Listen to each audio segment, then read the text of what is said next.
مرسی برای پول چت شما بگید. شما هم نظم شما رو گلی وقتی دادم مول دختر رو سری مشکلی داره جیگر من میگم مرسی ازت قربونت برم. من مرسی ازت. آقا شما طرفدار کدوم تیم فوتبالی؟ من رئال. جدی داری میگی؟ آره.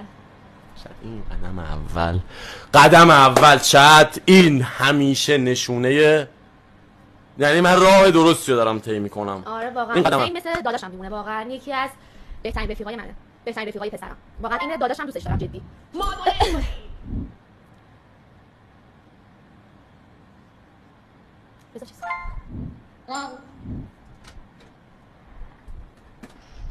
من چطور اصلا نمیخوام نگاه کنم. شاید این صحنه اگه کلیپ بشه من فردا از همه جا شاید اصلا نمیخوام خنده ببینم. شاید